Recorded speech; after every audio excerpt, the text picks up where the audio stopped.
Year 9 Season 1 starts with a bang, and it's all about Operation Deadly Omen. You'll see huge meta shifts this season, where we're bringing the new shield rework, changes to the attachment system, and much more. The locker system is being introduced, a new way to manage your inventory. The next operator joining our ranks is Deimos.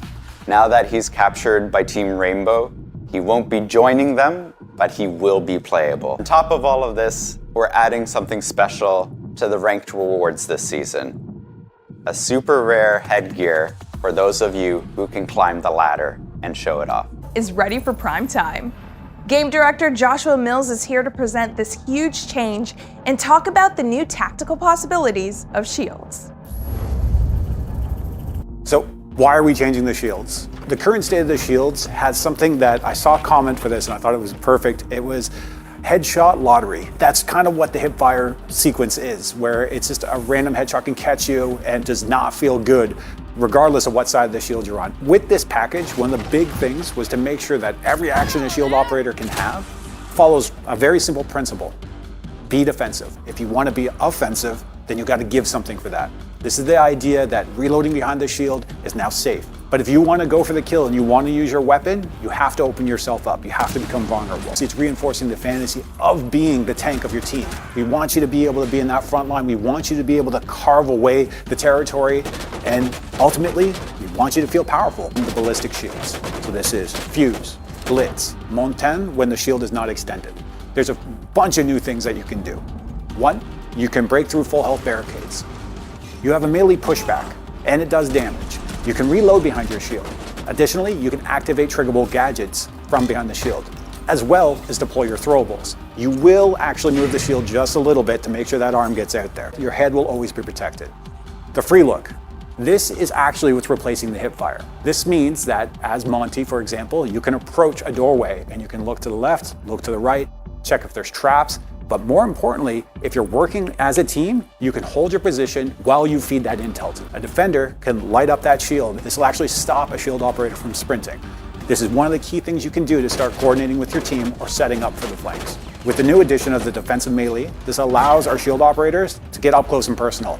Something, generally speaking, you don't want to happen. But if it does, you're not out of options. Whenever you do get hit by a knockback, you have a window of opportunity in which you can light up that shield user. Maybe shoot them in the legs, do something in that reaction, but again, not a position you want to find yourself in. So it's best to use the suppressive fire to keep them at a distance and work with your team.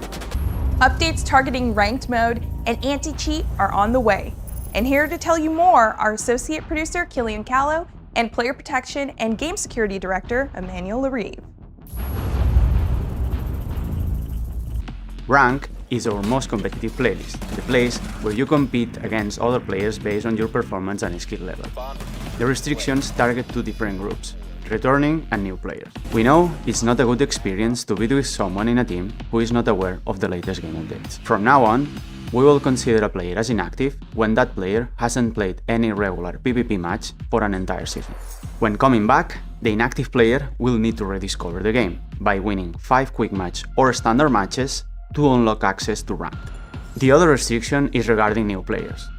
A new player is any player who hasn't played rank before the release of Deadly Omen. From now on, besides the clearance level 50 requirement to play ranked, the new players will need to have in their collection at least 10 attacking and 10 defending operators. The focus of the new restrictions is to preserve the competitive integrity of ranked while enhancing the experience for all players. Ban data is an amazing system. The goal of it is to better detect and act on cheaters that are ruining the game experience of everybody. Right now, we're moving from an old model to a new model that will be based on machine learning. This is a key update for our anti-cheat strategy. We will have conservative threshold to make sure that we're not impacting fair and regular players. We only want to catch cheater and the people that are ruining your game experience. We want to clean matches in a proactive way. Our long-term strategy toward cheating and ban data will be exposed on the Year 9 overview. Player protection toward anti-cheat or player behavior are top priority for the project on Siege. So we've got a new inventory system to help you make the most of your cosmetic collection. UX designer Nicholas Joshua Klein is here from Ubisoft Berlin to introduce the Locker. We announced a new addition coming to Rainbow Six Siege, the Locker. The Locker adds a comprehensive way of browsing your entire collection of cosmetics. Players will be able to find their items in different categories, such as appearance, for headgear and uniforms, or weapons, for weapon skins, attachment skins, and charms. To manage their items in more in-depth ways, such as browsing the latest item category, as well as marking items as favorites. Once an item is marked as a favorite, you'll be able to find it in the Locker's own favorites category, as well as on top of your item lists when customizing your operators over in the operators tab. The latest item category lets you find any item you may have received recently, no matter where it came from. Shop, pack, battle pass, it's all in there. Players will also be able to access the pack manager from the Locker, right as the first option on the screen. In the following seasons, players can expect more updates coming to the Locker. As always, we will continue to listen to your feedback, As big changes are coming to attachments, including the return of a fan favorite combo. Which combo, you ask? To tell you about that, we'll need game designer Mathieu Lacombe. We're going to upgrade the ADS and the attachment system. We're going to bring this awesome gunplay and gun feel that we have in Siege, and we're going to make it even better. So for the ADS, we're slowing down the time it takes for you to come from the IP to the fully ADS stick. This means that if you have a plan, you're in control of an angle, you're going to get rewarded there. Currently in the game, we have the Universal 1X, the 1.5, the 2.0, 2.5, and 3.0. In Deadly Omen, we're reshuffling them into 4 categories. We're going to have the Iron Sights, the Universal 1X, the Magnified Scope, and the Telescopic Scope. These 4 new categories allows us to give them different bonuses. Iron Sights will have 10% ADS speed. Universal 1X will have 5% ADS speed. Magnified Scope will have no bonus on the ADS speed, but will in turn provide you with a 2.5 zoom level. The Telescopic Scope will have also no bonus on the ADS speed, but it will have a 3.5 zoom level. We are removing the 1.5. We're going to keep the casing, the object, and we're going to put it in the magnified scope section. As we're changing the optic section, we have to redistribute them. This means that our defenders will have limited access to the magnified scope, no telescopic scope there, but on the attacker side, we'll have access to magnified and telescopic scope on mostly all of our operators. That means Ash, that means the R4C, so if you were there back then, we're back. So the laser, it's such a tactical object, it's this awesome attachment, but we don't do it justice, right? We're going to change the hipfire bonus into an ADS speed bonus. A 15% bonus, this is huge. But you'll have to be careful on where you're aiming. So now that we have 2 categories that affect the time it takes to go in ADS, well, the angle grip is a bit redundant in this current form. What we're going to bring in Deadly Omen is a 20% reload speed bonus. So if you've been keeping up with Siege, well, last year we changed the reload. This is such an important new change for you now. If you thought that reload speed was very spicy for attachment, well, we have the horizontal grip, a new attachment that will be available for our primary weapons. This one will provide movement speed bonus, so if you want to zoom around, that's the one. The vertical grip will remain the one attachment that you want if you want to manage vertical recoil, but we're making it 15% instead of 20% bonus. As you can see in Deadly Omen, there's tons of changes to the attachment system. I suggest that you go in the shooting range, you try all of those new options around, because you have to try them out. A big feature for player comfort that's coming this season is pre-visualization of projectiles. These are all the gadgets that are throwable. When you're quickly aiming, you'll have a pre-vis trail, and when you stop and pause for a bit, you'll have a completed arc. For experienced players, this is not about lowering the skill ceiling. Instead, this is giving you the confidence to set up sights quickly and not to have that moment that we've all had, where you throw a C4, it gets caught on a window ledge, and now you hate yourself. We have a lot of gadgets that are throwable, each with its own unique way of being thrown, and this gives a lot more confidence and a lot more power to the player to do the strategy that they want to do. And for those of you who don't want the system turned on, there is always an option to toggle it off as well. Repel is a huge system in Siege, and it's one that's very unique to us. We want to improve it and make sure that it's a lot more responsive, especially when it comes to approaching Repel and exiting Repel. Making sure it's a lot snappier, that it's more intuitive, and gives you the power to actually play on a wall and take an objective. And we've done some work on the mocap side as well, making sure that it feels right and also it looks right. With improved AI behaviors, additional operators, and more maps. Year 9 Season 1 is a big season for the Versus AI playlist.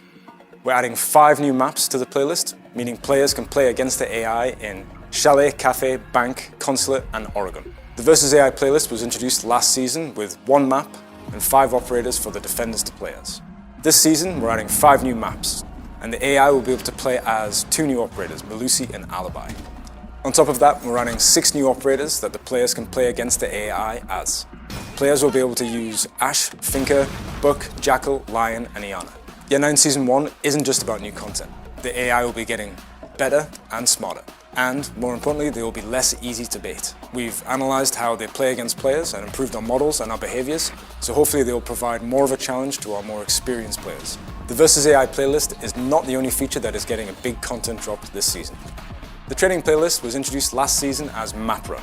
This season, we're introducing 4 new maps to this playlist: Skyscraper, Coastline, Border, and Nighthaven.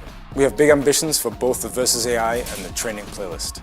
Each season we'll see more content, better behaviors, more player-like AI, and hopefully positive feedback from the community. Operator balancing target is a zombie. And we're also making some tweaks to LMGs, which game designer David Perpignan will tell you all about. Asami's ability to reshape the map has changed how defense is played in Siege. She's brought new gameplay and new strategies, and that's always great, but she's bringing some frustrating situations for attackers. The first one is that Kiva barriers can be deployed from afar, and this is causing attackers to have issues destroying them, and the second one is that explosives are the main way to deal with them, and this is causing a lot of stress on attackers' operators lineup and also on the explosives economy. From now on, Kiva barriers will be vulnerable to bullets. For example, the 5.56 from Thermite will require 36 bullets to destroy a Kiva barrier. The 4.17 DMR will require 11 bullets, and the Supernova shotgun will require only 3 shells. As always, in balancing, we will keep an eye on these changes and iterate in the future if it's required. After the weapon recoil overhaul that we did on Year 7, LMGs have become less and less used by the players. We want to deploy a set of changes that are based on the main attributes of LMGs. LMGs are heavy weapons capable of offering great support fire. We choose 2 main changes for this patch. The first one is that we will review every recoil on LMGs and make them easier to control. You should expect a recoil in between what we had in Year 7 and what we have right now. The second change is that LMGs will make operators move 10% slower. Remember that we release a new attachment, the horizontal grip, that will help you to increase your speed by 5%, so this can help you to counter this change. These changes should incline players to play LMGs more like a support weapon rather than an entry kill weapon. Deimos joins the attacking team armed with his Vendetta and a gadget to help him track and hunt down his foes. Creative director Alexander Karpazis is here to share the insights on this operator's design. Then we'll go to Director of Gameplay Design Jeremy Carvin and Game Designer Justin Laranger Aluwalia for details on Deimos' threatening gadget. Deimos is not a new character to the world of Siege. This is somebody that we've been working on for over a year, and we wanted to make sure that this character had teeth, that he still remained a villain even when he was captured. We wanted to give him that half cape. We wanted him to mask his identity. He's inspired by Bass Reeves, a historical character who could be a sheriff or an outlaw himself. The character went through a lot of iterations when it came to the mask. We wanted something that kept all of the players guessing who he is, and we went through a dozen of masks that fit the profile of somebody who is always thinking, who is very strategic, and who is going to challenge Rainbow. which has developed a type of nano flying drone that we always wanted to introduce into Siege. These are flying machines shaped as small helicopters, and they are very fast, hard to see, and they can scan and spy quickly what's going on around and detect an enemy. We wanted a device that could create a link between him and his target, and this piece of technology was the perfect element. And Defender, beware, because when you see this flyer, this is just a matter of time before Deimos shows up. One by one, every operator dies. That's the promise Deimos made when he made his devastating first appearance last year, and it's a promise he intends to keep, hunting down his targets with ruthless efficiency. To that end, he's bringing a collection of small probes called Deathmark trackers. These little machines will seek out their target no matter where they are on the map, and relay their location to Deimos, and only to Deimos, for a period of time. While Deimos' Deathmark tracker is active, he'll reveal his own position to his prey, albeit with slightly less information. He'll also restrict himself to his custom revolver for the duration of the hunt, though as his victims soon find out, that's hardly a disadvantage.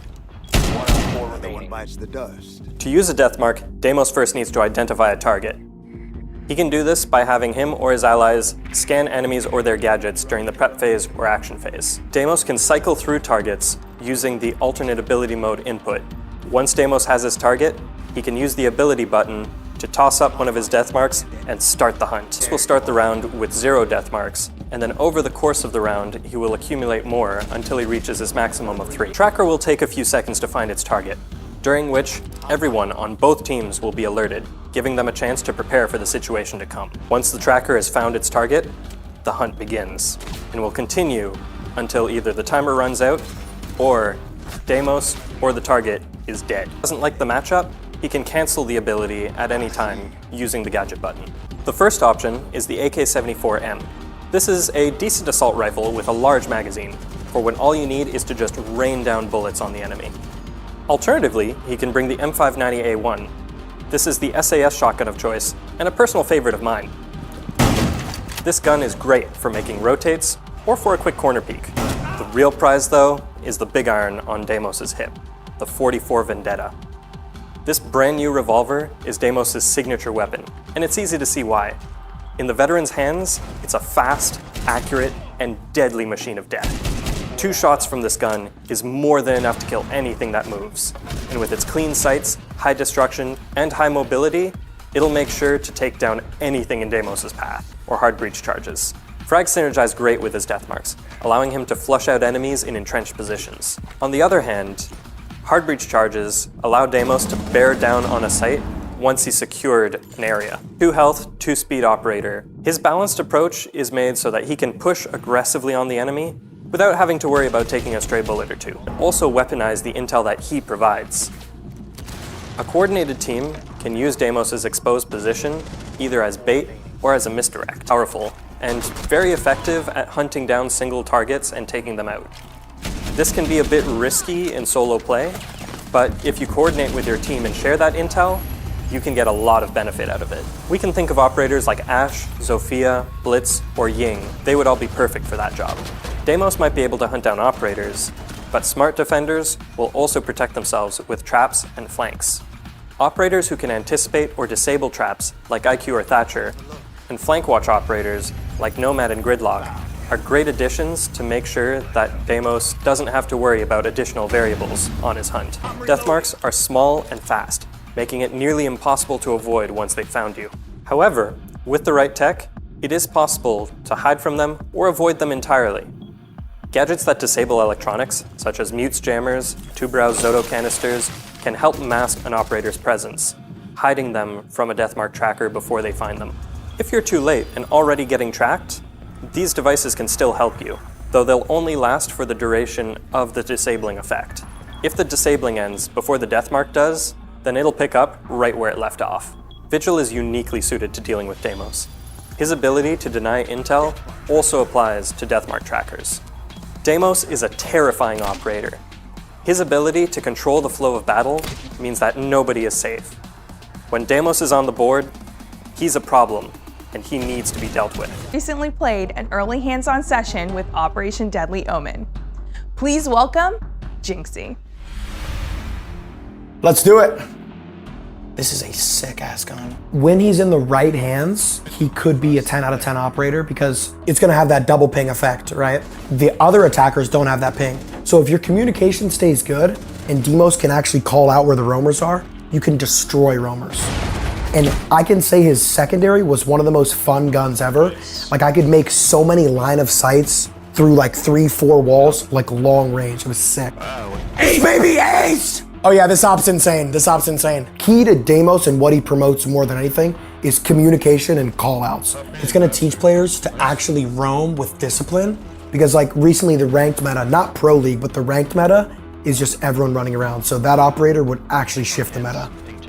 When I found out Ash R4C ACOG was coming back, I almost shit my pants. And then like they even brought back Buck ACOG and all the other iconic ACOGs. Castle has an ACOG. So I think next is Jaeger. This is so good. I'm out. You could play the season test server for Operation Deadly Omen starting next week. Take the new shields for a spin, experiment with new attachment upgrades, and see how devious Demos really is. Tomorrow at the finals of the 6th Invitational in Sao Paulo. Until then, here's one more thing to celebrate. Happy Lunar New Year.